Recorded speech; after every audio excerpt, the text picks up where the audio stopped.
player rankings on PlayerProfiler.com are being updated this week as they are every week. But this particular week, there just were a lot of major changes. Rashee Rice being one of them. I don't want to get too much into Rashee Rice today, but I'm here with Evan Ringler.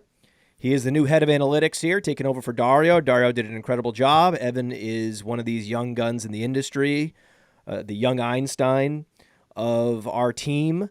And he is also the flag bearer for the guy that's podcasting from his basement. We always need one super genius that's crunching the numbers, that's grinding the stats, who's podcasting from a basement. We fucking have that in Evan Ringler. You can't tell us that we're missing a guy. We have it. We have all the people. We have everybody you need. Right? We have all the classic characters for a great sports, information, statistics, and fantasy media operation. Evan Ringler, welcome to a show that has no name with a logo that I just made up. We had to get together because there was just so much to talk about, and we were talking, and I said, can we just turn on the cameras and do a podcast if we're going to have this conversation? This is great content. We were talking about players. We were talking about all the player ranking changes. And I said, fuck it, let's go live. Let's turn the cameras on. And he's like, I'm in the basement. And I'm like, that's fine. We're going live right now. I threw together a logo. This is unplanned. This is disorganized. But there's a lot to talk about with the player rankings. Evan, welcome. Thanks for having me. Excited to chop it up with you on this show that doesn't exist. Should be fun. This show, yes, it doesn't exist. This show never happened. You're not listening to it right now, and you're not watching it live on YouTube. It's not on Twitter X. It's nowhere. This show never happened, and it will self-destruct after we end it. We don't know how long it's going to go. We have no plans. Usually Theo has a whole treatment for us. He's like, this is the aesthetic, this is the vibe, this is the length, this is the schedule. Theo's so organized, and I don't even think he knows about this.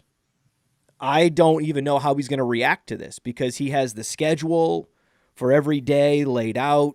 When are the streams going live? When are the podcasts dropping? He has no idea we're doing this. I feel like a rebel. Yeah, I think you might get a call from Theo in the middle of this podcast. Like, what the F are you doing? I will let you know. We're going to monitor my phone. He calls me at least twice a day. Normally it's just, hey, what do you think about this? What do you think about that? Strategy talk. But I've had a few panic phone calls from him. The phone is here. It's right next to me. I will let the audience know if and when we get the panic call from Theo. What the fuck is this? Why are you guys live? What is this? What is your plan? Did anyone consult me? Who the fuck made that stupid thumbnail? You don't have a logo for this thing. What are you doing? And my response to him is going to be, I'm sorry. You might think that I would say, oh, I'm the boss, so I can do a show whenever I want. Doesn't work like that. It doesn't work like that. You think that's how it works. You all think that's how it works. But then once you actually do find yourself at the head of a sprawling organization, you end up working for everybody. That's really how it works. So I ceased being the boss many years ago. Theo tells me what to do, and I'm breaking the rules, and we're just going to move forward with it. All we can do at this point is just do a great show. That's all we have left. If we don't lay down a great show and we don't provide great information, if this show doesn't get great engagement, you'll never see it again. Not that it ever existed anyway. But there is a chance that if the show performs very well, that if you all share it, like, subscribe, right? If you all like it right now, then we have numbers we can then show to Theo, be like, hey man, the people like this show. So I think maybe we could do it next month too. We can keep doing it. Like, this is the way sometimes you don't ask for permission. You just say you're sorry. Yep. We might be on Theo's bad side after this. We'll see. We'll see. I hope he forgives us, and if the numbers are great, he will. I know he's loyal to one thing. It's the numbers. It's statistics. That's how he got involved with the Breakout Finder. That's how he first got involved with us, is the Breakout Finder, and the algorithm that was powering it. He was very interested in helping with that, and now he's all over the place. He was on the Late Round podcast with JJ Zacharias. I mean, he's got late round perspectives. This guy's on Sirius all the time. He's doing great. Who's not doing great is Patrick Mahomes. Patrick Mahomes sliding on our rankings, and it's interesting to watch the slide of the great one down the rankings. Even when Rashee Rice was healthy, he was sliding. So let's talk about Patrick Mahomes. I mean, there's not much to say. He hasn't been a quarterback one for the last year, 365 days. And now he doesn't have any weapons at all. So right now we have him outside of our top 12 quarterbacks the rest of the season.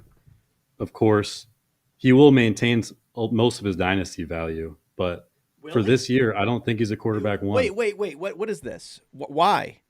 If he's going to be Because he outside the doesn't top score 12, fantasy how is his dynasty value just maintained? Well, he's got more insulation than anybody. We know that he's the best quarterback in the league. It's just a matter of getting him weapons for one, but also getting him to throw downfield again. I still think that he should be maybe a top 6-ish quarterback in Dynasty, ahead of guys like Kyler or Caleb that just have a little bit more risk. But that's still not great. It's not. No, he was number one in Dynasty very short minute ago. Yep. Like a second ago. Right? So now, okay, so if Patrick Mahomes falling to QB 12 in Dynasty is Not QB 12. QB 6. Patrick Mahomes falling to QB 6 is pretty devastating. Pretty devastating. Okay. All right. What about Anthony Richardson? What's the worry level? Well, I would say my worry level is around a 4. I'm not super stressed yet. Coming into this year, it was supposed to be a developmental year for Richardson. He played one season in college. He played like 2.5 games last year. This is really his rookie season. We're just looking to see if he can become a little bit more accurate as the season goes along. But I don't think that his dynasty value should really be tanking after what we've seen so far. So we have an interesting chat from Jamie, and I had a feeling this was going to happen. So I've started doing a new short series on this channel, on Twitter, everywhere, TikTok. Follow us on TikTok at PlayerProfiler, where I pick a player on Thursday Night Football, and I decide whether or not he should be started or sat. And I was right and wrong. I had a video crushing Bucky Irving, sit Bucky Irving, start Rachaad White. If you sat Bucky Irving, you're welcome. If you started Rachaad White, I still fundamentally believe it was great process. How he didn't end up with 20 fantasy points with 5 catches for 55 yards to go along with his long run, I don't know. It's bizarre to me that was the game. He doesn't catch a bunch of passes. What? So Jamie is in the chat saying, hey, I had to pull Mooney to make room for Rachaad White. And my response to that is, well, at least you didn't start Bucky Irving. Some people started Bucky Irving over Darnell Mooney. So you're welcome there. However, it didn't work out. Process-wise, Evan, starting Rachaad White over Darnell Mooney was a fine play. Fine, yes. I wouldn't say good or great, but fine. If he just falls in the end zone, it would have looked like he had a great day. And, I was psyched to see that 50-yard run because it dispels these stupid yards per carry narratives that make no sense. Isn't it funny? One touch fixes the yards per carry metric for weeks. It's unbelievable. It's so great. And it's funny because Bucky Irving has been riding on these long runs, like 35-yard run here, 35-yard run there. That's 2 carries for 70 yards. That's going to buoy his yards per carry for the rest of the season. So now Rashad White was like, well, hold my beer. Now we can stop talking about yards per carry. Thank you. Yeah, we have a run blocking rating metric at Player Profiler, and Bucky has some of the best run blocking in the league, while Rashad White is the worst in the league by a country mile. That's really all it comes down to. And then he had a run where he had good run blocking, and he's super explosive with like a 90th percentile burst score, and then he goes for 50 yards. It's one of the least surprising things ever. Also, last week, the week prior, where his snap share dipped 10%, a whole 10% from 70 to 60%. That was his snap share dip. Big deal. He was also sick, right? He missed practice and was questionable with an illness heading into that game. And then And he had a Bucky higher Irving rush share. It's crazy. Like, so thank you. I mean, the fact that you, like people like you, the young people, the savvy numbers people, they're more likely to be pro Bucky Irving. And so they have someone in that camp, someone from the intellectual class to be caping up for Rashad White. Makes me feel good. How are Rashad White and Bucky Irving stacking up in the rankings? That's a good question. Right now, we have Rashad White as a running back 2, a back end running back 2. And that is just because, last year he was very reliant on volume. And with Bucky there, his volume is going to go down. Bucky is one of the elite handcuffs in the league, but I wouldn't be super comfortable starting him just because he's very volatile. Like there's just going to be weeks where he goes for a 50-yard run and scores a touchdown, and there's going to be weeks where he puts up 2 fantasy points. Who do we have higher in Dynasty? Rashad White.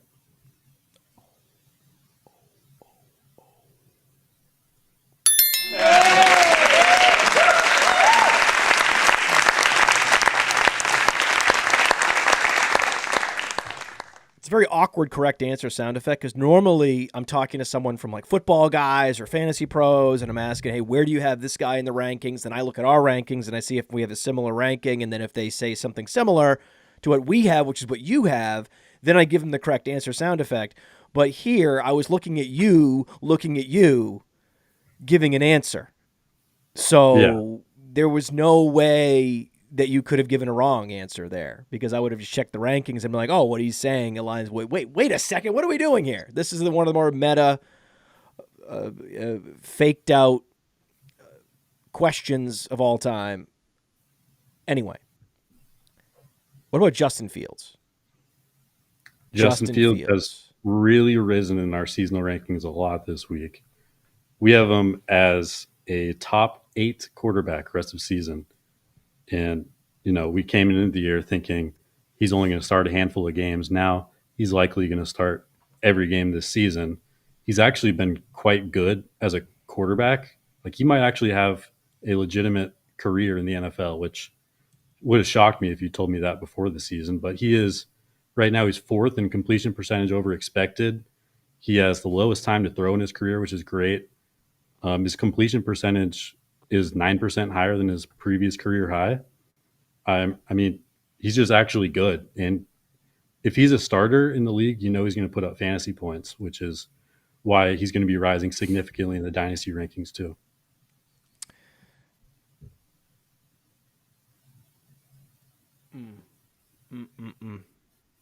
When I think about Justin Fields, I can't help thinking about the Bears front office and the Bears coaching staff and how bad this makes them look.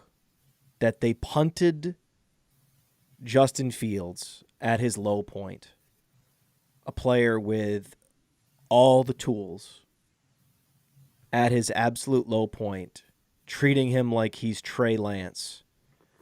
It's embarrassing. It's embarrassing. The faster that they can at least switch out the coaching staff in Chicago, the most fraudulent coaching staff that exists, and it's really a disgrace what they're doing. They're only hurting Caleb Williams. The coaching staff that evaluated Justin Fields set him up to fail for years is not the coaching staff that you should be trusting with Caleb Williams. the super hyper valuable asset that is Caleb Williams. It's way too risky. Ryan Poles is risking it all, man, by letting Eberfluss and Waldron anywhere near Caleb Williams. I have no idea what he saw in Shane Waldron. I mean, I watched every Seahawks game. I could have told you that guy sucks. The only way the Seahawks could move the ball last year was Geno making the best throws you've ever seen. Like, it's Waldron sucks. He has nothing. At what point could you see Justin Fields overtaking Anthony Richardson? In seasonal or dynasty? In Dynasty. In Dynasty, wow. I don't think it's. I mean, there's no scenario that you could imagine this year Justin Fields overtaking Anthony Richardson. It's possible. I'd say it's pretty unlikely. Maybe a season-ending injury for Richardson would do it, or if he just if he gets even worse, then maybe. But I'm generally expecting a slight arrow up. So, what do we do with Sam Darnold in fantasy football? Well, I think it's a really interesting conversation in Dynasty. The way he's playing right now, it looks like he'll probably be a starter somewhere for the foreseeable future. And we are pretty high on him in Dynasty. We have him as a top 20 quarterback right now. I have a fun fact about Sam Darnold, which makes me like him more. Let's hear it. His grandfather was Dick Hammer. Okay? And if that's not one of the good best enough, names oh, ever. wow. That's really great. What a cool name. That's a fun name for your show. You're the type of show that would love to talk about Dick Hammer. You want to know what else? What else? Dick Hammer was the Marlboro Man.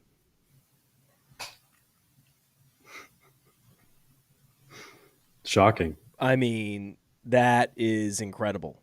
I mean, good for him. I mean, wow, right? That name does check out for the Marlboro Man. Yeah, and it makes sense. And the kid ended up being the quarterback of USC. Los Angeles, California. It all makes sense.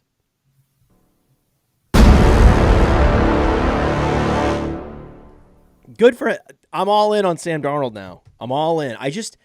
It does stretch the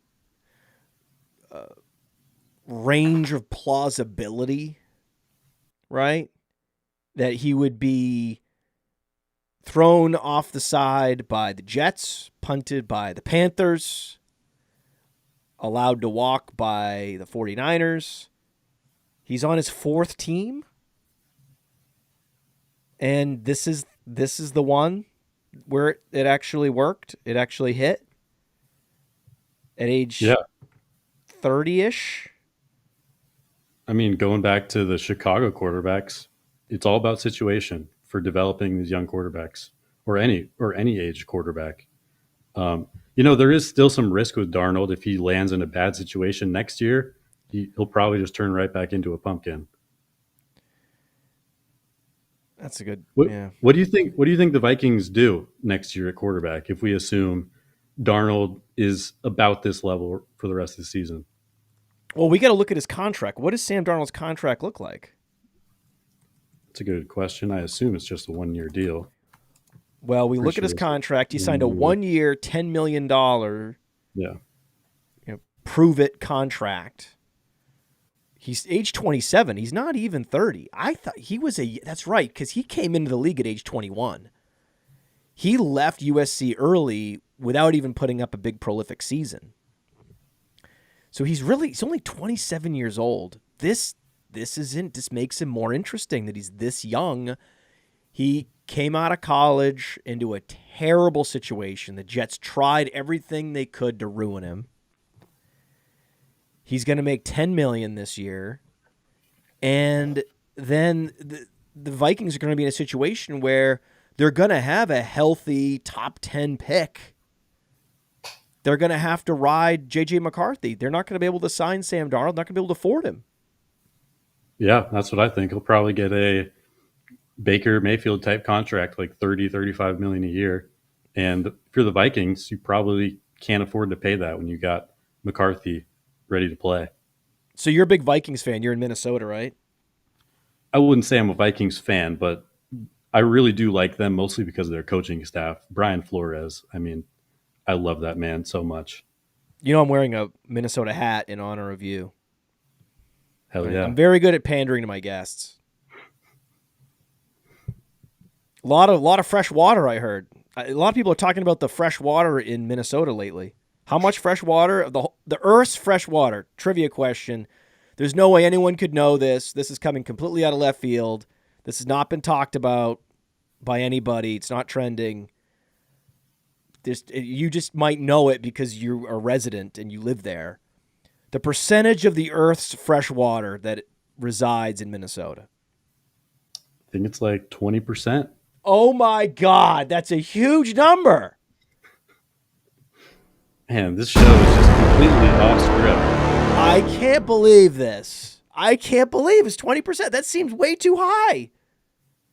But then again, the United States is blessed with the most incredibly diverse set of natural resources that you could ever imagine. Do you need desert? We got it. You need mountains? We got it. You need freshwater lakes? We got more than anybody. You need coastline? We got it. You need oil? You need gas? You need coal? You need wind? You need sun? We got everything. Right? We have it. I mean, it is unbelievable. I know other countries are looking at the United States going, these guys, they flop the nuts. Look at this. You guys can pick your climate. Imagine if you lived in Scotland, right? And then someone else, they have American citizenship. Like, I don't know. I think I'm going to go to Florida, and I'm going to enjoy the palm trees. Then I'm going to go skiing over here. Then I'm going to go, hang out in a cabin on a lake over there, right? And then someone in Scotland's like, must be nice, man. To have every climate, every zone of geography covered. You fucking people, man. Really, you're just so lucky. So lucky. And then Minnesota, that's the one we talk about all the time. The fresh water, baby. That's the one that's not talked about enough. Yes, sir. We have a lot of rankings to talk about. We do. We've already discussed Dick Hammer. And Theo at this point is just going crazy. Stay on topic, guys. What are you doing? This is a waste of time. Stop talking about geography. Stop talking about Marlboro Men. Get to the meat and potatoes. People want to know, where do you have Tua ranked in Dynasty? This is an interesting one. Where do we have Tua ranked? I don't know. Tell us. Talk to us about Tua. Because, some people are like, well, Tua's done. Tua's dust. But you don't think that's true? Well, I mean, I want to be extremely cautious about Tua. Right now, we have him quarterback 26. I think maybe we move him up to 25. But, he's supposed to be back mid-season. The tough part about Tua is that even when he plays, his teammates produce a lot of fantasy points, but he really doesn't. Last year, he led the league in passing yards and finished as quarterback 17. So really, what's the upside? And obviously, there's no floor. So you actually don't like Tua in Dynasty at all? No. I'm just arguing to move him up a little bit because he's going to play. But it's just a little bit. So we're going to stay below consensus. Okay. So that's true. So what you're saying is, okay, we absolutely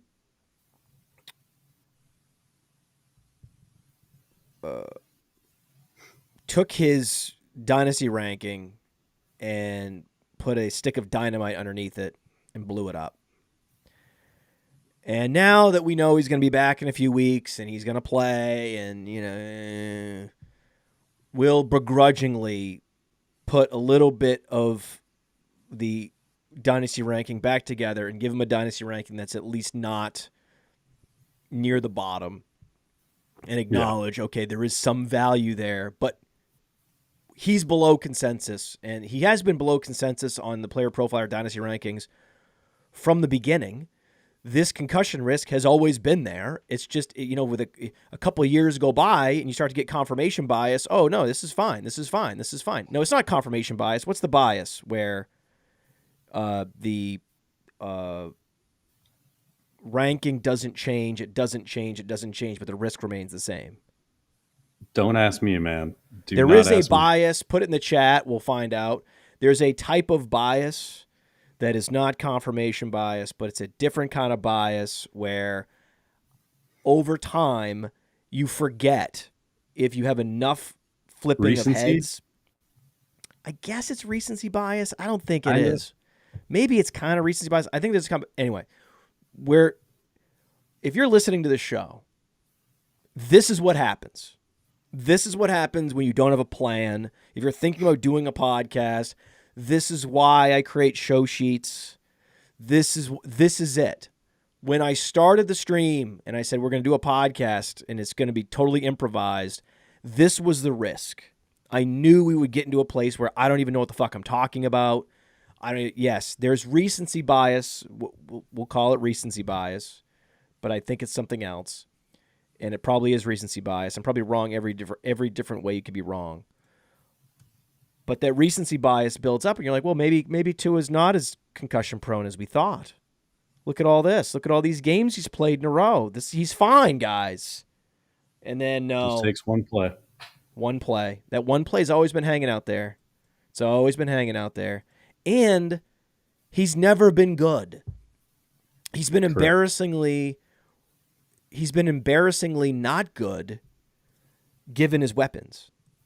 And so for me, the reason that I've always insisted that we be conservative with Tua's 3-year projection is I can't imagine that they don't address the quarterback position this offseason. You have to. Wouldn't McDaniel like to have Darnold? Exactly. Darnold would be perfect. I mean, just the negligence of rolling out Skylar Thompson and Snoop Huntley. Like, you have the most injury-prone quarterback in the league. You have to have one of the best backups in the league, too.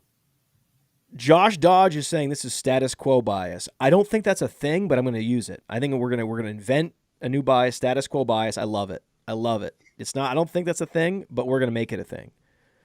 So there's been some status quo bias around Tua, and fortunately, you have someone in a leadership position at PlayerProfiler reminding everybody we're not going to fall for it. We're not going to fall for all these consecutive games played. Tua's he's not a buy low. But no. We will acknowledge that here's what you do. He's not a rock bottom asset anymore. Yeah, so if you have Tua, obviously you can't sell him right now. You can't sell him for anything. But what you do is you wait until he has 1 or 2 good games and then literally sell for anything you can get and just get out. Bingo. We need to talk about Bijan and Breece Hall. Literally all the comments are about Bijan and Breece Hall. Bijan, Breece Hall. Bijan, Breece Hall. It's all anyone wants us to talk about. We had to talk about Sam Darnold because I really want to talk about this. Yeah, I mean, Dick Hammer. You can't. How can you get better than Dick Hammer? You can't get better than Dick Hammer. So it's time. It's time where a half an hour in, it's time to give the people what they want. Bijan and Breece Hall. Evan, what the fuck? I don't know. Coming into this year, everyone thought, well, maybe they have a chance of giving us those true difference-making seasons, 20-plus points per game. It's clear that's not happening. But I will say that we still have to rank them as top 12 running backs. And, we have them more like top 8 running backs, both of them. And you can't drop them any lower than that. I still think both of them are very good players that are in decent enough situations. And really it just comes down to like touchdown luck. And, the run blocking hasn't been great. And, maybe one of their backups gets hurt and we do see a full workload for either of them. It's a really tough situation, but the thing is you just have to keep them and start them every week. You got no other option. Okay. But is there hope? Are they going to be the guys are they the chosen ones? Because already Jahmyr Gibbs has overtaken them in Dynasty. Yeah, I think the only hope for them to be that true difference maker is if Algier gets hurt or Braylon gets hurt. And now they're seeing 90% touches instead of 60.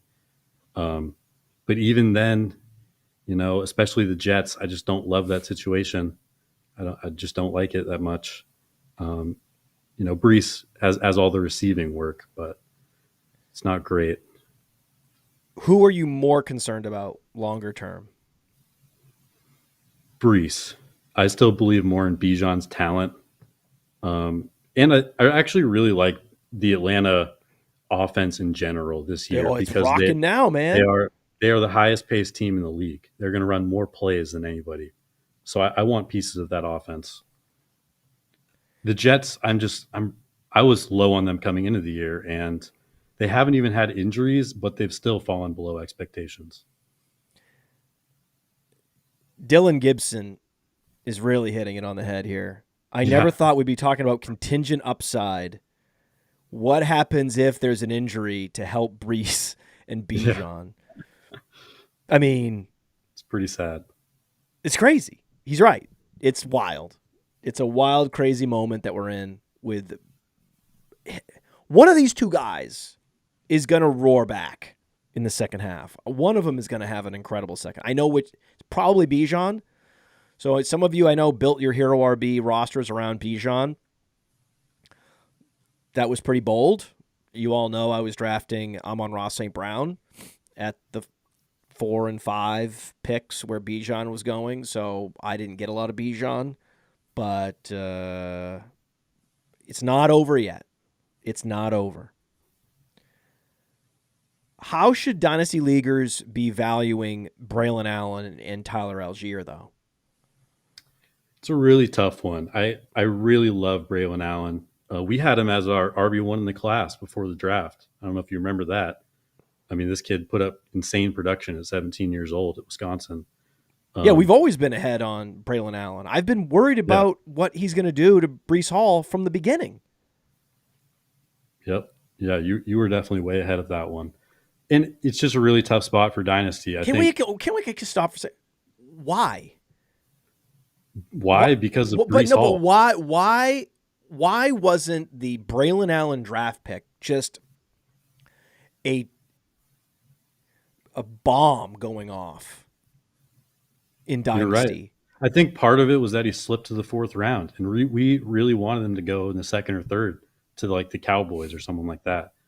So him slipping to the 4th is like, well, what does that tell us? But we should have just trusted what we knew about Braylon. Well, I did. So, and thankfully, I have a voice here, and that's why it's important that, the people that are powering the projections and the rankings at PlayerProfiler have decades of experience, plus they have all the math skills, right? So you got the uber math guys with the crusty veterans getting together and looking at these projections, looking at the full season projections, looking at the 3-year projections for Dynasty, and making sure that our Dynasty rankings, season rankings, best ball rankings, weekly rankings, super dialed.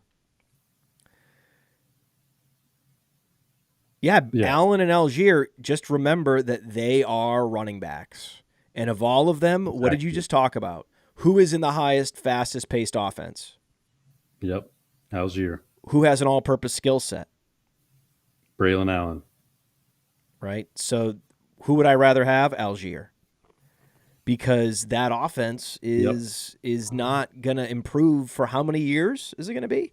Braylon Allen will have exhausted his rookie contract by the time that they figure that offense out. Whereas all you care about with Tyler Algier is Bijan Robinson is a human being that is in a gladiator spectacle every week. And there's all different kinds of high ankle injuries and shoulder injuries that can befall these players. And the contingent upside for Tyler Algier is absolutely massive. Absolutely massive. We're talking about the potential RB1 in fantasy. Yeah. Yeah. No, that's not an exaggeration at all. So Tyler Algier is the guy that I'm going after. And what's nice is, like, it's not like he produced this week, right? You can get Algier super cheap. You can't get Braylon super cheap. That's the thing. That's why, for a bunch of reasons, if we're shopping for running backs in Dynasty, Algier's top of my list. Love it. What about Kenneth Walker? Kenneth Walker, in every Dynasty ranking service, slipped below players like Kyron Williams, James Cook, and I didn't agree with it. Right? You know I didn't agree with it. But again, these aren't my personal rankings. Right? But I do like to celebrate when I'm right, especially when I'm right about fundamental things like player X is good at football. Please don't fade player X too much. He's very good at football. That's one of my great contributions. And what is it gonna take to get Kenneth Walker into the top 5 in Dynasty? Because he's 24 years old. He just turned 24. Yeah. No, I think that could happen in the next few weeks, probably. So, we always had Walker ahead of Cook and Kyron, like you mentioned. Over the last couple of weeks, we did flip that, but that'll change this week because Walker is clearly the bell cow in an offense we love, and it seems like he's getting better as a player. So I see no reason why he can't be a top 5 dynasty running back within the next month. It's the great lesson, probably the great takeaway from this show, is that just because a guy like Zach Charbonnet puts up 25 fantasy points means nothing. It means nothing. Just like it didn't mean anything when Alexander Mattison put up 25 fantasy points 4 years ago. Did that mean Dalvin Cook should be discounted? No, Dalvin Cook should have been discounted for other reasons, but not because of Alexander fucking Mattison. So don't give me Zach Charbonnet when you're valuing Kenneth Walker.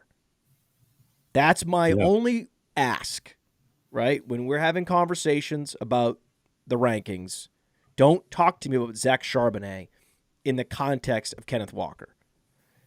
What's absolutely fascinating is at this point, it makes more sense to talk about Braylon Allen in the context of Breece Hall than it does Zach Charbonnet in the context of Kenneth Walker.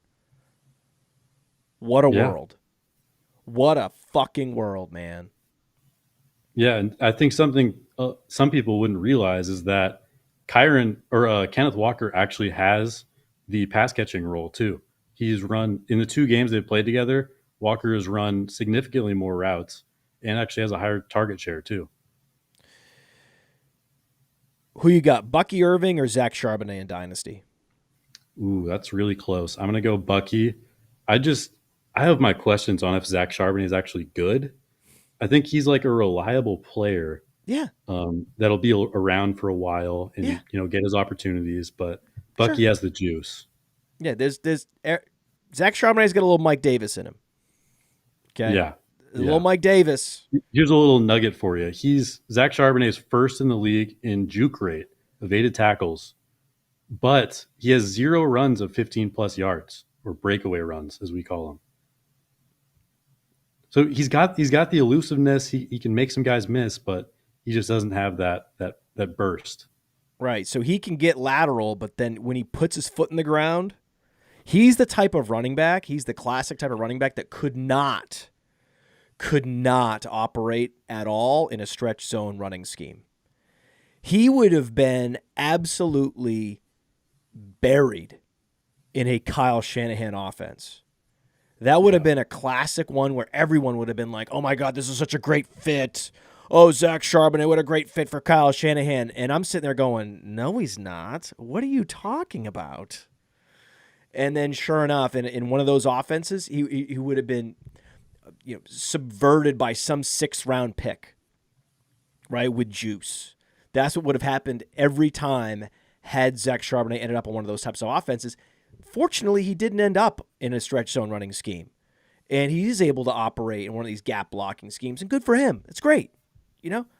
That's how he can be successful. But a guy like Bucky Irving, much more versatile. I think they're both equally overrated pass catchers because of the situations that they came from in the Pac-10 and Pac-12. Bucky Irving has the juice. Bucky Irving is showing more as a rookie than we saw from Zach Charbonnet as a rookie, and he's younger. And those extra years matter. Yep. I'd rather have Bucky Irving.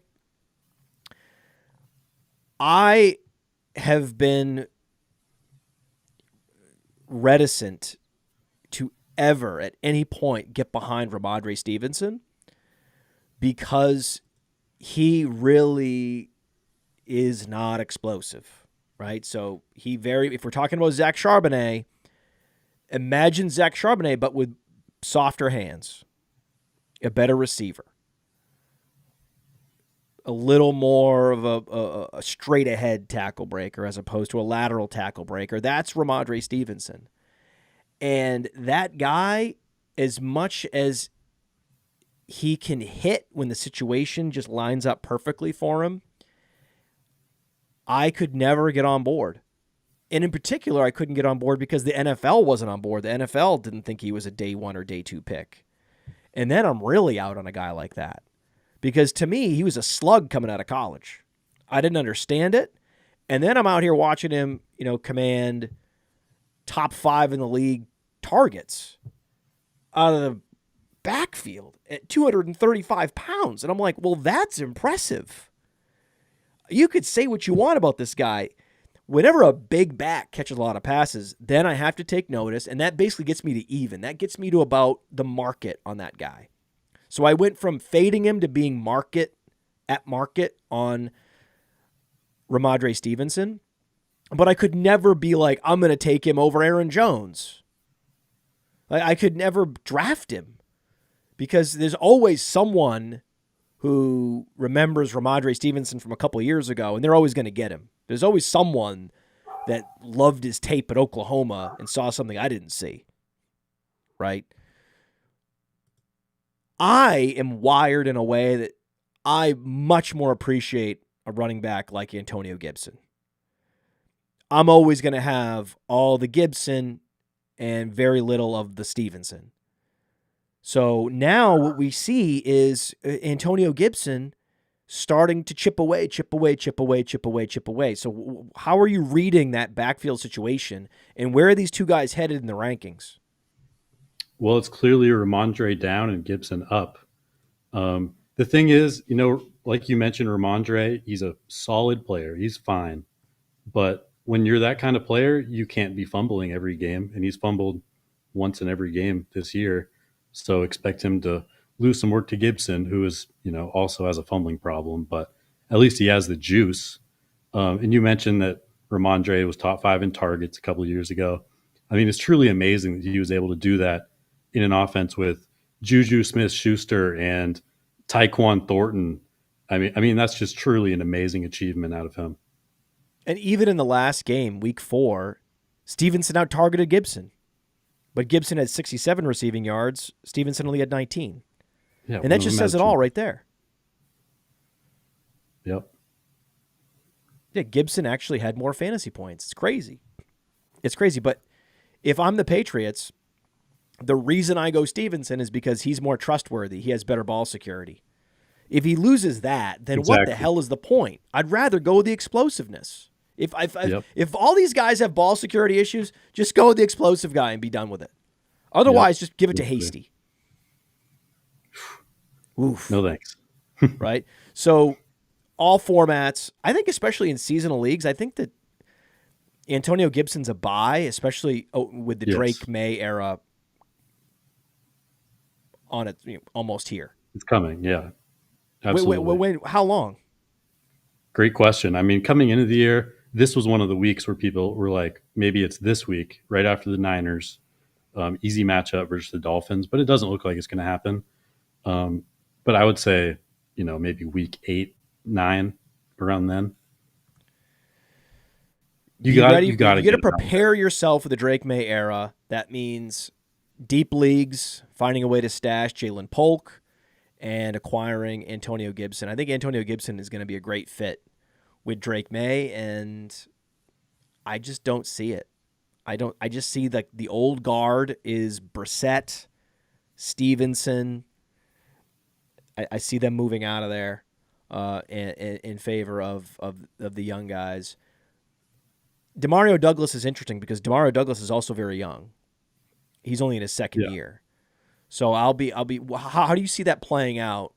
Polk and Douglas with May in the second half. Who do you think is going to be the more valuable asset this year? I expect it to be Douglas, just because he's in that underneath role, which is a lot. It's a lot easier to get targets there, especially for a young quarterback. You can just check it down to Douglas. While the Polk stuff is more, over the middle of the field or on the sidelines. And that's tougher for a rookie quarterback and a rookie receiver to get on the same page there. We talked about how that there was this great arbitrage opportunity with the Bengals running backs being less expensive than the Steelers running backs, but them being the same guys. Yep. Would you say now that Zach Moss is just better than Najee Harris?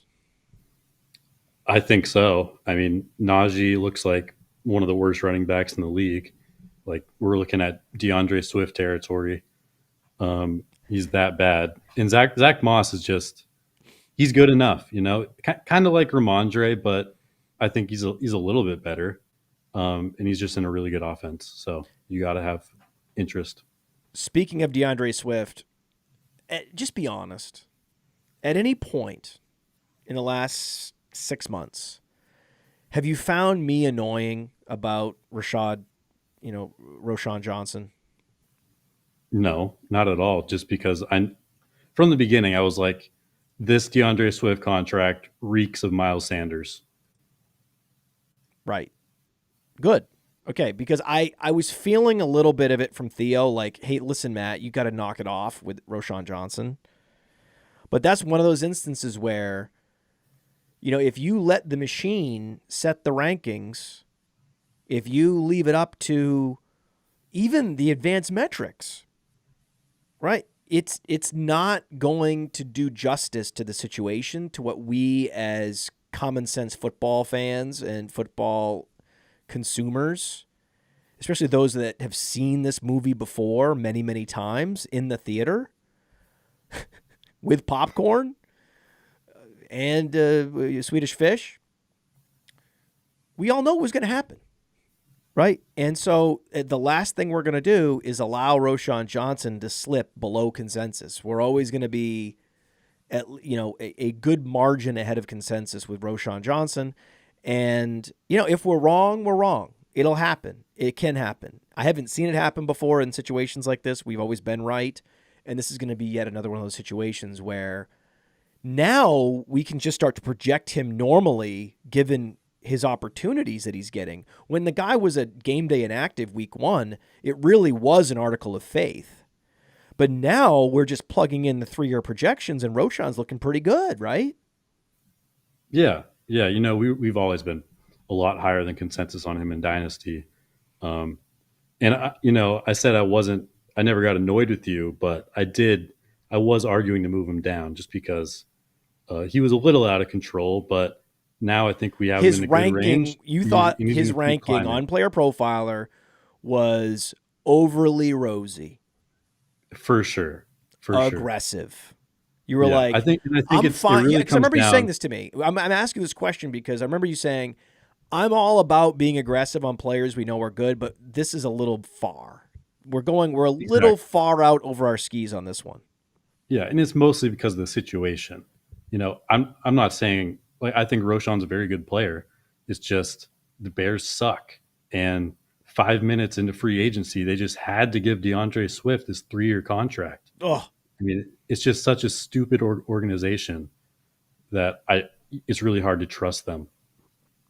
I mentioned this to Dave Kluge. That trade with the Panthers really broke my brain with the Bears. It did. It made me forget. It just wallpapered over all their bad draft picks and all their poor moves and all their bad coaching and all the underwhelming, you know, scenarios that have been playing out on the football field, where it's just like you're getting the bare minimum for these guys. This is ridiculous. And that one trade, it was such a masterstroke that I then imbued a lot more ability on that front office and on that organization than I should have. And that was on me. That was a mistake. Yeah, I mean, if we go back to that moment, it wasn't like everyone knew that Ryan Poles wanted to trade that first overall pick. It was no secret that he wanted to trade it, and then he just happens to get this just incredible offer that should never have been made, and he just says yes. It wasn't a. I don't think it was a master stroke by Poles. It was just he got really lucky, and the Panthers are stupid. Yeah. So it was. I mean, it's the transitive property of, okay, if the Bears are stupid, then how stupid must the Panthers be? Well, the answer is really, really, really fucking stupid. Yeah, exactly. Okay. So, how are we projecting Chase Brown now? Well, I will say that it hasn't changed a ton this week. It has changed some, but we still need to remain patient because it's clear that Zach Moss is the lead back, but it's also clear that Chase Brown has more juice. So, we got to keep the touches about where they were and keep the expected efficiency about where it was. It's really just about, we really hope that the usage changes, but I don't really think we should expect it that much. They've told us what they think. It's tough to start those guys, though. Moss and Brown. For sure. It's got to be the right matchup. It's you just gotta dig into the right matchup and hope. But this week looks good, right? Who are they playing? They're playing the Ravens. You see that the game total came way down. It was 50.5 and it came down to 48.5. A little scary now. Yeah, that's a big swing. I mean, I would be expecting the Ravens to just lead the whole game, and then the Bengals would be throwing the ball.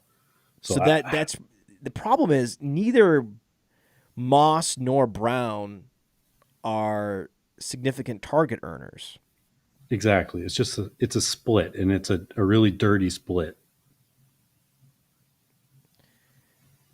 Yeah, the only guy you can really project with any confidence and start with confidence is a game in which the Bengals have they're -7, right? They're a significant favorite in that game. Okay, you can start Zach Moss. There's almost no matchup where you can feel comfortable starting Chase Brown.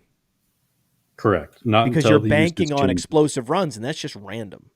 Yeah, you can't bank on that. You have to wait for the usage to change. It's brutal. Chuba Hubbard and Jonathan Brooks. This is now a conversation. Just like Breece Hall and Braylon Allen's a conversation. And this is another one that you were ahead on. Listen, man. Okay. I'm not right about all these guys, but all I know is once Jerome Ford was off the board, there were two guys I liked at the running back position, and it was Chuba Hubbard and it was Roschon Johnson. Because these guys have the thing I like, which is they're big backs. Scouts, had them rated highly. Chuba had the 2,000-yard season. Roschon Johnson was the team captain, and everyone at Texas was just nothing but glowing reviews about him. And we're talking about DeAndre Swift and Miles Sanders ahead of them. And a guy that's coming off a torn ACL. Same reason you like. If you like Jerome Ford, it's the same thing. It's the same exact situation. Yet Chuba going a couple rounds later than Jerome Ford, that never made sense to me. So now we've got this upgrade at the quarterback position, which unlocks the running back counterintuitively, oftentimes more than the receivers. Absolutely. Where do we have Brooks and Chuba in seasonal leagues? Well, we have Chuba ahead of Brooks. I think he has to be clearly ahead. Even though when we were doing all these projections at the beginning of the season and the preseason, this was about the time when we could start to ramp up Jonathan Brooks. Jonathan Brooks, he's going to start the year on the pup, but he's eventually going to work his way in. And then by whatever it was, week 8, week 9, this is when it's going to start to become Jonathan Brooks season. I haven't heard a lot about Jonathan Brooks and his return. No. So the latest news is that this is the week that they had the chance to activate him, give him that 21-day window to play, Yes. and they chose not to.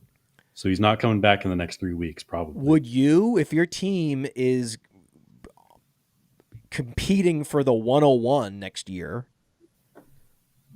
why would you bring him back at all? I mean, you're going to bring him back. It made no sense. You're going to want to ramp him up. You're going to want to get him acclimated to the league, right?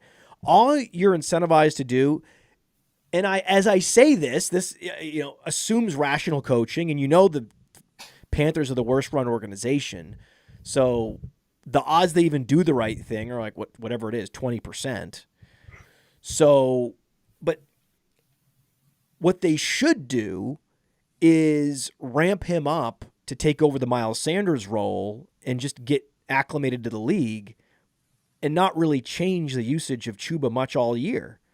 Let Chuba have a top 15 season and then go out and sign with another team. Yeah. I think that should be the strategy. I think top 15 is a little optimistic, maybe more like top 20, but yeah, I'm with you. I never understood Brooks' ADP at all. It just made no sense. At all. It was very clear that this team was going to be really bad. And it's also clear that they view Brooks as their future franchise running back. So if those two things are true, then why would they ever give him a workhorse role off an ACL? Just doesn't make any sense. And even if they do give him a workhorse role, it's a really bad offense. And, our projection of the offense has gotten a little bit better, which makes it more interesting. But just who cares? I don't want Brooks in any format right now. And you're not selling high on Chuba in Dynasty. We're going to ride this out. Yeah, you should ride this out for the rest of the year at least. Ride this out, see what happens next year, see where he ends up. Yeah. I mean, there's a lot of positive continuation bets that you can make on Chuba Hubbard moving forward. So I think that's the move. I looked at my most rostered players in fantasy football are Rashee Rice and Chuba Hubbard. And the reason that is, RIP, by the way. RIP. The reason why that is because those were the two ADPs that were the most irrational based on wrong information that was somehow pollinated around fantasy football. This idea that Jonathan Brooks is going to be back and in a workhorse role by midseason was simply wrong. It had no basis in fact or history or rationality. And this idea that Rashee Rice was this big suspension risk was simply wrong and had no basis in recent NFL history policies regarding suspensions and interactions with law enforcement the last couple of years. So, there's always going to be blatant edge that those of us that are just, thinking deeply about particular situations would come to the conclusion, oh, wait, this guy's ADP should be second round. He's going in the 5th round. Holy shit. Chuba Hubbard, this guy should be 8th round. He's going in the 13th round. Holy shit. So every year you're going to have these 5-round max irrational ADPs. And you just, as a fantasy gamer, have to just keep putting your chips down on that player. The interesting conversation is now, well, what was the right percentage of Rashee Rice? We ended up being right. He was a wide receiver 1 when he got hurt. It was top 5. Okay. I think we had him as our wide receiver 3 in the seasonal rankings the week before that injury. So that tells you all you need to know. But the big question is, the big strategic question is, how much Rashee Rice should you have been drafting, knowing there was a 5-round disparity between what his proper ADP was and what his actual ADP was, how much Rashee Rice would have been too much on Underdog? Because now, if you're on Underdog, you're at FFPC, if you're in the Players Championship Tournament, if you're in Best Ball Mania, if you drafted Rashee Rice in every league, that was a huge mistake. Like, you're looking right, you're right, until you're wrong. You can never be maximum exposed to a guy in the 5th round. Correct. But the question is, if a guy had the potential of outperforming his ADP to that extent, with that delta, what was the right percentage? What would the math say? What was the max percentage, knowing what we know now, and with all the hindsight, if you could go back, what was the proper percentage of Rashee Rice to have in Best Ball Mania? Well, this is a tough conversation that we probably shouldn't get fully into right now. No, we can't. We're not prepared. This is absolutely. It's really about. This is something I'm going to throw out there. I'm throwing it out there for the chat. I'm throwing it out there for everybody. Everybody should think about this. This is part of getting to another level of play of fantasy football. Is think about all the information that we had then. Think about all the information we have now. Now we have Rashee Rice out for the year, which any receiver is susceptible to at any point in the season, tearing an ACL. Knowing that that's a possibility, you can't be, overly exposed to any given player with, a top 100 ADP. But if a player has, top 5, top 3 upside in his range of outcomes, and the ADP discount is that enormous, like a 5-round delta, what is, in hindsight, let's go back and recalculate what the proper exposure was. Yeah, it comes down to personal risk tolerance.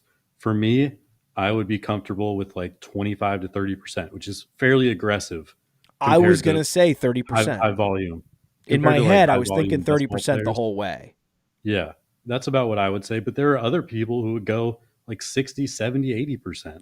Or there's also the super safe people that would say 15 to 20%. It's about your personal risk tolerance. I think you could do a whole show on this. Absolutely. I think you could do a whole show on, in hindsight, what was, knowing what we saw from Rashee Rice, where he was trending and what he could have delivered for a full season, what would have been the exact proper by the book exposure to Rashee Rice in Best Ball Mania? Be interesting, fascinating question. Yeah. Nico Collins and Drake London, they are skyrocketing finally, right? Yep. Nico's been moving up all year. Drake London finally had that Drake London game that we assumed he would have. Kirk Cousins finally comfortable. At what point is Drake London, he's overtaking who? Garrett Wilson? Garrett Wilson. Yep, exactly. Right, so he's passing Garrett Wilson. Is he? Yep. Where does Nico Collins fit in between those two guys? I think we have Nico ranked perfectly right now. We have him at wide receiver 7, below Marv, and ahead of A.J. Brown. And I think that's just dead on perfect. And London can't get to him. He can catch Wilson. He can't catch Collins. He can. It's not impossible, but I think there is a decent gap between them right now, just because Nico is that dude, and he's with CJ Stroud with long-term contract. What about Ladd McConkey?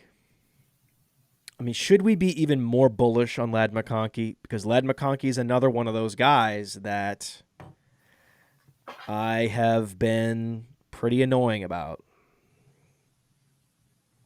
And this now season, it's looking pretty good for him. His target share is impressive. Top 20 in the league for a rookie. His target rate is 30%. Come on. Wild. That is incredible. I think it really does come down to the situation, though, and you will be able, there will be buying windows on him in Dynasty all season long just because of the offense. So I don't think we really need to be super ahead of him because you can keep buying him whenever you want this season, probably. But you should be buying for sure. Right. Okay. So let's just talk about how high he can go. He could crack the top 20, right? It's possible if he continues to exceed Yeah. expectations, or at least not even exceed expectations, just stay on track. It's a low volume offense, we know, but that can change. At any point, that can change. We know he has a quality quarterback. If he just can keep these peripheral metrics, the target share especially, it's going Yeah. to I be would tough say to that break into the top 16. 20, but we have a fading Tyreek Hill in front of him. We have a fading DJ Moore. It's not that crazy. We have a fading No, Jalen it's not Waddle. crazy. It's not actually that crazy to think. When you think No, about when you I look at think who's that coming down 16 to on the 20. dynasty rankings on Player Profiler, we have the red arrows and the green arrows. And if you go look at some of those red arrows, Brandon Ayuk, it's not that crazy. No, I can totally see him being in our top 20 receivers at the end of the season. What about Brian Thomas? Brian Thomas is that dude. I mean, right now we have him at wide receiver 26. And this week I am trying to get him up to about wide receiver 22 or 21. Um, he's the best wide receiver on his team, which I don't think we necessarily expected in year one. And it's amazing that he's doing it just 4 games into the season. I think top 15 is easily in play this year. Should I trade for Stephon Diggs? That's a tough one. I think it comes down to your team. Do you really need somebody like Stephon Diggs to plug into your lineup? Yes. Then go trade for Stephon Diggs. I But do his think yards per that reception has been declining by 2 every year. It's gone from 13 to 11 to 9. yeah, his role has totally changed. He's a low A dot guy, but the thing is, he's also used a lot in the red zone, so that'll keep him alive. I am a little bit worried about his projection, just because I think Tank Dell will draw a little bit more targets than he has so far, and Tank's been out for a couple of games, so So you'd be more on the sell high based on the red zone usage for Stephon Diggs than you are buy high. yes, yes, for sure. I don't All think right, that he'll because I've be been like. getting offers. People trying to send me Stephon Diggs. I think you can buy him in the right situation. It's just, especially in Dynasty, that cliff is coming. Aren't you just better off going to get Khalil Shakir? Absolutely. Like if you want a high volume, low A dot wide receiver on That has a juice. prolific offense, but is like 5 years younger, Hmm. Khalil Shakir, right? Absolutely. He is out this week, which I just saw today, which that sucks. Well, Um, no, but that's why I'm saying this is a buy window right now for Khalil Shakir. exactly. Exactly. Yeah, by the way, props to you, man. I mean, I like Khalil Shakir, but the way you had him projected this year and where we had him in the seasonal rankings, I was like, what the fuck? And then bang, bang, bang. I'm not a Xavier Legette fan, but is there some realistic numbers we have to look at with him? Absolutely. I mean, I think that the usage was really encouraging last week. He wasn't just running these, like I was expecting him to be like a deep ball guy, maybe throw him some screens, but he was actually running real routes and getting the ball over the middle, and and that was pretty surprising to me. Um, I think that we really need to see more data from him, just because it's kind of a 1 week sample right now, but very encouraging so far.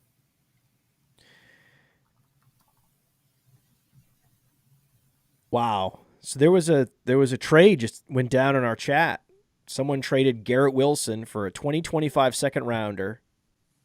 No, they traded Garrett Wilson and a 2025 second rounder for Jaden Reed and Lad McConkey. Ooh, I love that. What I side do you love that. prefer? Reed and McConkey. I mean, those guys are just trending up, and Wilson's trending down. We are See, that's the super thing. high That's the on thing. Mooney. See, we need to talk about this Because you know most dynasty leaguers, they're going to go with the brand name and they're going to always want to try to get the most valuable asset in a deal. It's true, 80% of deals at least, you're going to favor the team getting the best player. But if you're getting two players that are both potentially as good as the guy that's being dealt and they're still undervalued, that's a situation where you actually can profit by giving up on a player who has no time horizon for an improved situation. Exactly. I was going to ask you, who would you prefer rest of season, Jaden Reed or Garrett Wilson? Because it's a very easy answer for me. It's Jaden Jaden Reed. Reed. It's easy. It's not Easy. close. So you're getting the production you want from Jaden Reed this year, and then you can get whatever Ladd McConkey's going to give you in an expanded role with a more fast-paced offense in the years ahead. Plus, you're also going to continue to have Jaden Reed. I think Garrett Wilson, what we're saying right now, and this is potentially hot, but also true, Garrett Wilson is a sell low on brand name. Yep. Sell the name. Wow. Yeah, I don't think his value has moved as much as it should. Because, I mean, what happens next year for the Jets? I don't understand. Or the year after. What happens? I have no clue. What is the historic precedent for a guy being disappointing for 3 consecutive seasons and somehow turning it around? Yeah, and even more disappointing this year. This year has been his worst year of his career in terms of yards per route run, target rate, depth of target, points per game. Worst of his career. He's played with Zach Wilson. Other than Ladd McConkey and Brian Thomas and Jaden Reed, the other guy I would be trying to get in a deal involving Garrett Wilson is Rome Odunze. Yeah, that's a really good one. I will say that they have some really nice matchups coming up too. So if you could do it now, that'd be great, but it might be tough because that manager's going to see it coming probably. What about Dontavian Wicks and Bo Melton? Well, I think that Wicks is definitely in a spot to produce as long as Watson's out. I mean, they were splitting time, and we know Wicks is a target earner. It's just about can he catch the football, and that'll usually regress. So I think he will produce until Watson gets back. I don't love him in Dynasty though, and I would probably sell him right now, honestly, if I could get something. And I love that you mentioned Bo Melton because I have picked him up in several Dynasty leagues this week. He is now in that Wicks role. He's one injury away from being Dontavian Wicks. Yes. He was an injury away from being an injury away. Now he's just an injury away. Exactly. And we don't know exactly what Jaden Reed's role is going to be. Jaden Reed could also have an expanded role, a more versatile role, higher snap share, more diverse route inventory. We need to see what happens with a full week of practice with no Christian Watson on the roster. Yeah, that's a good point because, they have Watson running the deep routes all the time. But Reed can also do that. So we should probably expect some more of that from Reed. That's right. Uncle Ted is in the chat. Uncle Ted is one of our great show contributors, always in the chat, always wrong. So I've never seen him be right with a comment. I remember he was touting DeAndre Swift and talking about how worthless Roschon Johnson was. He had Khalil Herbert over Roschon Johnson. He does the things that are the most hilarious, right? He was like, sell high on Chuba Hubbard and make sure you go get Jonathan Brooks. Like, he's always saying the things. Rashee Rice is about to be suspended. He's always saying that, like, if you needed a guy to just play that steelman role to help you make your arguments better, he's the guy. He's always in the chat. And he had the most predictive thing I've ever. Yeah, I knew this. This is what he would say. He said, "Go lose your league real quick. Trade Garrett Wilson to me, and I'll stomp you with him." Thanks, Ted. Appreciate it. Love Evan, man. Evan. Josh Downs is probably the most difficult player for me to evaluate because he's just the most QB dependent receiver I've ever seen. I can't remember seeing a receiver this QB dependent. Maybe Will Fuller with Deshaun Watson. I know that Tom Savage really became problematic because Tom Savage would just lock in on DeAndre Hopkins. And back when Deshaun Watson was good, he used to just feather these perfect deep balls right into the basket of Will Fuller, and helped him have top 5 in the league, yards per reception, air yards per target, all that, and then it was all over. With Josh Downs, it's just beginning. If he can, every time you look up and you see Joe Flacco under center, that's a Josh Downs week. Absolutely. I don't think the QB dependent thing is necessarily a trait of Josh Downs. It's just you almost never see such a huge discrepancy between quarterbacks like this.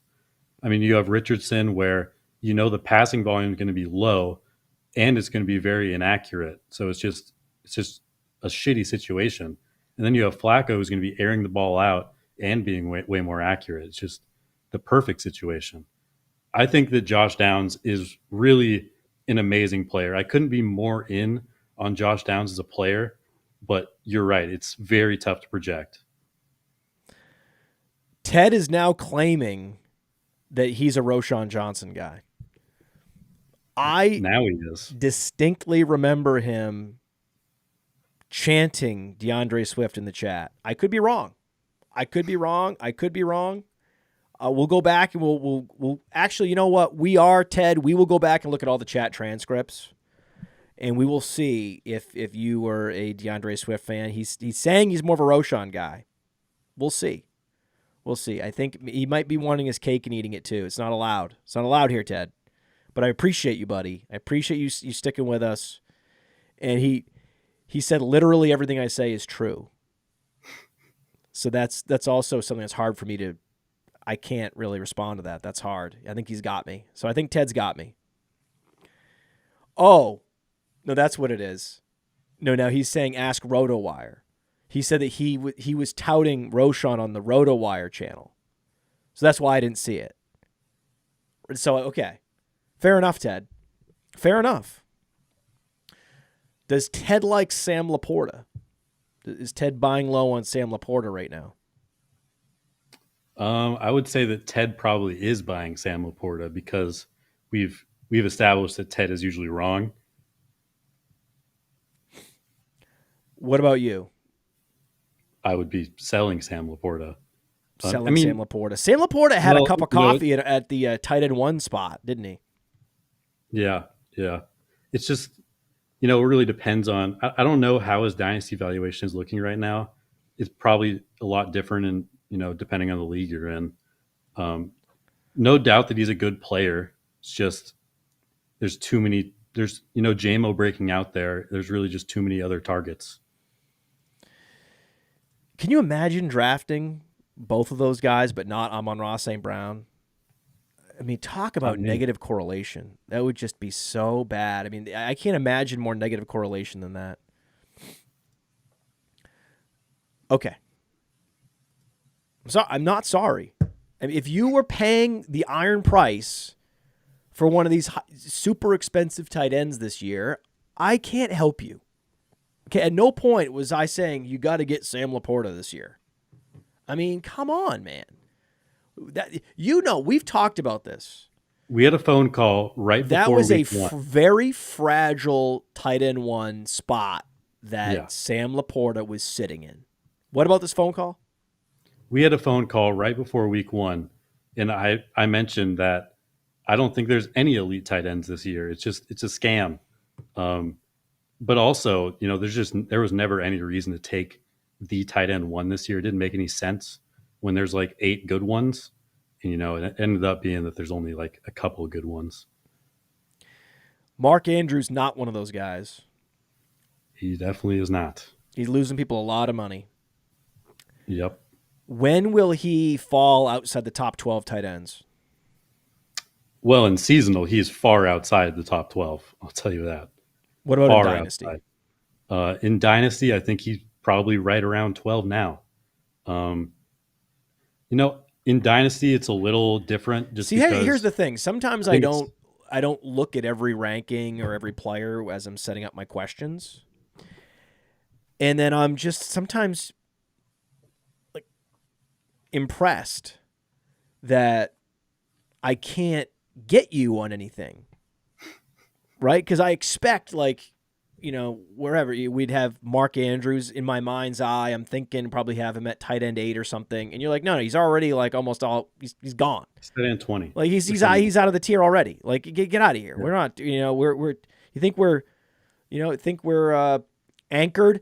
That's what I was trying to think of. Maybe that's a term I've been trying to think of. Anchored. Anyway, think we're anchored to Mark Andrews. Get the fuck out of here. And I'm like, apologies, all apologies, man. Like I can't believe that I even would have considered that we'd be anchored on Mark Andrews. All apologies, man. Not surprised at all that we were out ahead on tanking him completely and getting him the hell out of here. That's the thing.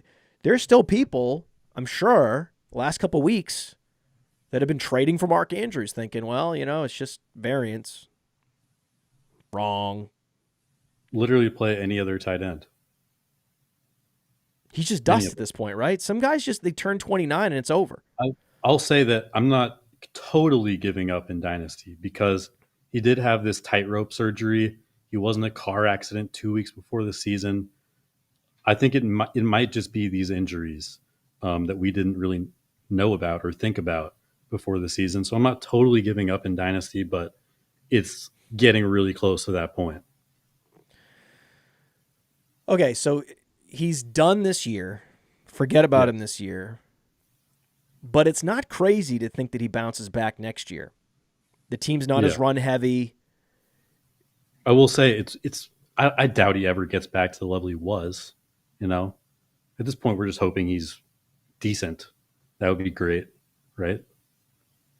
But most likely he's done.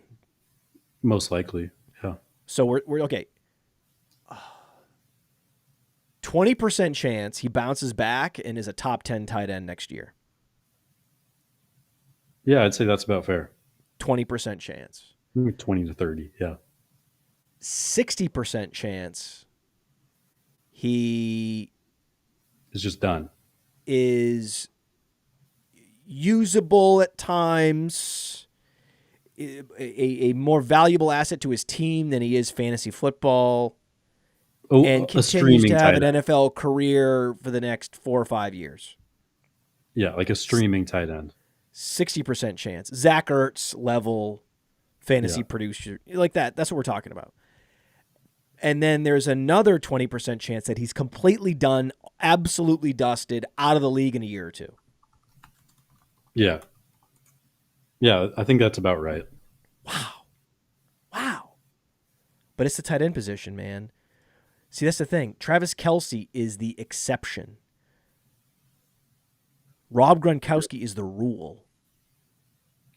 I just took a peek at Andrew's contract. If the Ravens cut him after this year, they would save $11 million. So, this is Zach Ertz all over again. He's going somewhere else. Yeah, this is Zach Ertz to Arizona. This is what this is. Yeah.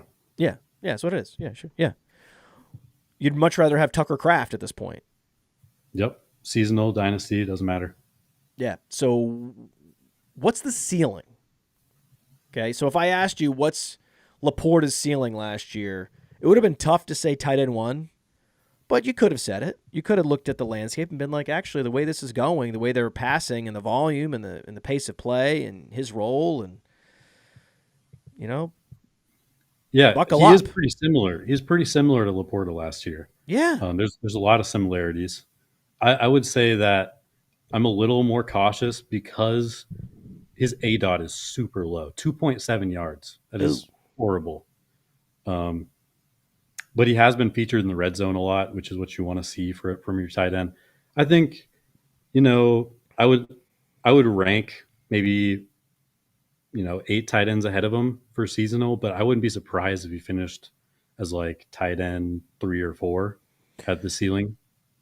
Give us one sleeper tight end. We'll get you out of here. This is it. We made it. We've talked about all the rankings that I think people have been asking about that are interesting. The rankings movement, the big movers, the big shakers. Give us a tight end that you could see Isaiah Likely or someone else. Tucker Kraft is happening. Give us another one where you're like, this is a guy you got to be looking at. This is a guy you got to be stashing. Most of us are in situations where we're not happy with our tight end production. We're now open to rostering a second tight end and just seeing what happens. So who is a guy that we can roster, see what happens, we might be pleasantly surprised? Yeah, I mean, I would always say never roster 2 tight ends. That's my strategy. But if it's a deep league, if it's tight end premium, then it makes sense. Sure. I mean, Eric All is the guy that everyone's been talking about. Of course, Likely should be rostered in your leagues. But I'm also, super deep. What about Noah Gray? What do we think about Noah Gray? Just signed a big contract. Could have a much bigger role. Are we sure it's all going to go to Travis Kelce? I'm not. Listen, I think that's the take. I think that's a great take. In tight end premium, FFPC, right? A lot of people listen to this channel, a lot of people that are watching, listening, they play the FFPC. It's tight end premium format. And if he is available, you got to go get Noah Gray. 4th in yards per out run. Hey, I want to thank you for being part of this broadcast. If you have any thoughts on it, leave a comment. If you enjoyed it, make sure you leave a like. And if you want to see more shows on the Player Profiler channel, subscribe to it. That's how we know you want more.